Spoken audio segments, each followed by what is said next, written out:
for me to be present here today to commemorate the birth centenary of Admiral Chatterji, the third Indian officer being the Chief of Naval Staff, and as we heard, the first four-star Admiral of the Indian Navy, whose biography has suitably titled as The Admiral Who Shed Advice. At the outset, I must congratulate all those who've been associated with compiling this book, particularly Mrs. Purabi Mukherjee, Mrs. Prabhati Mukherjee, the two daughters of Admiral Chatterji, who have mentored the project throughout.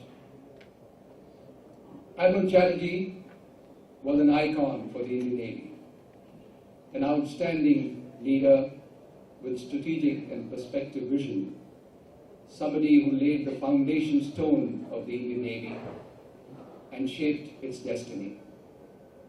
I think it would be appropriate to walk down the memory lane and see some aspects of his life. Admiral Chatterji, while he was studying in Cuttack, was a brilliant student, and thereafter he did his college in Kolkata, and he topped in the Federal Public Service Examination in 1933 and joined the Royal Indian Marine on 1st of September 1933. The Navy itself was in a transition at that point in time. So after his training at Dufferin and having done his training at the UK, when he was commissioned on 1st September 1935, the Royal Indian Marine had transformed into the Royal Indian Navy. The Second World War came along, and then young Chatterji, Lieutenant Chatterji, was designated to undergo the anti-submarine warfare course at the HMS Osprey in UK in 1940. And while he was doing the long course, the impact he made with his professional skills, with his leadership talents, that in an unprecedented move, on completion of the long course, he was appointed instructor at HMS Osprey in anti-submarine warfare. That was the time that the Royal Navy was actually doing crash courses for its commanding officer designates in anti-submarine warfare to deal with the German U-boat menace. And he had many illustrious students whom he taught anti-submarine warfare. And one of them was none other than Captain Louis Mountbatten, the commanding officer designate of HMS Kelly, and who we all know later was none other than the Lord Louis Mountbatten, last Viceroy of India.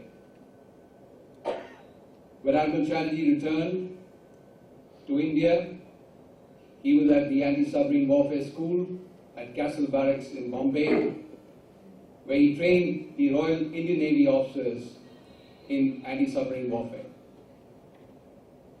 At the end of the war, he proceeded to do his staff college, the staff course at Greenwich in UK, and that was another important period because by the time he returned from UK, it was on the eve of independence in August 1947, and he was promoted to the rank of acting commander on exactly the Independence Day, 15th of August 1947. It was young Commander Chatterji who was appointed as the Director of Naval Plans and Intelligence, who was to write and shape the destiny of the Indian Navy. All those who've had a stint in plans, and I certainly have had the privilege to do that, very well know the first naval plans paper, one of 1948. And the author of that was none other than Admiral Chatterji. Indian Navy was a fledgling navy at that point in time, 33 ships. And what did these comprise? 4 sloops, 2 frigates, 1 corvette, 12 minesweepers, and a service ships. The rest was some form of patrol craft, harbor craft, and survey craft. But with a fledgling navy like that, to have a vision of a multi-dimensional navy is only the work of a visionary. And that is what Admiral Chatterji wrote in his plans paper. He was the architect of a multi-dimensional navy with aircraft carriers, fighters, submarines, and he even wrote about a naval base at Karwar, a dream that was fulfilled nearly 50 years later after he wrote the plans paper. After he wrote the destiny of the navies in the plans paper, one of 48, he went back to sea, and this time he was to have a long affair with the grand old lady of the Indian Navy, our first flagship, INS Delhi. Admiral Chatterji actually joined as the second in command, the executive officer of the ship, because Captain Bernard of the Royal Navy was still in command in 1949. And that was the time that the cruiser Delhi did a very special voyage to Indonesia with India's first Prime Minister, Pandit Jawaharlal Nehru, embarked on board. And we all have seen some very famous photographs taken on the deck of INS Delhi, and the caption, 3 Prime Ministers on the deck of Delhi. Pandit Jawaharlal Nehru, Mrs. Indira Gandhi, and Mr. Rajiv Gandhi, with Mr. Rajiv Gandhi and Sanjay Gandhi actually attired in sailors' uniforms. Admiral Chatterji took over as the first captain of the INS Delhi on 1st of June 1950, when the ship was in Indonesia. We in the Navy know that every ship reflects the personality of the captain. And what a personality Captain Chatterji was.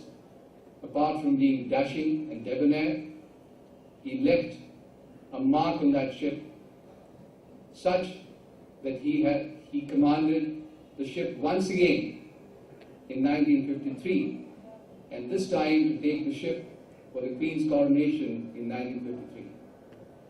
And as an excellent ship handler, he left a mark on all those who saw the maneuvers of INS Delhi in the United Kingdom. Every ship has a soul, and INS Delhi, and I'm sure most of us, or quite a few of us have served with that, certainly had a soul.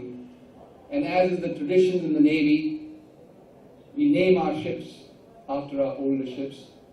So INS Delhi is still alive, and the saga and the legend sails on in the new INS Delhi. I speak with a lot of conviction because I've had the privilege of serving twice on board the old Delhi, and I've also commanded the new Delhi. And therefore we have a book, INS Delhi, the saga continues, in which we have some very fine photographs and write-ups on the first captain, Captain Chatterji, and I would like to present this to the family members later on.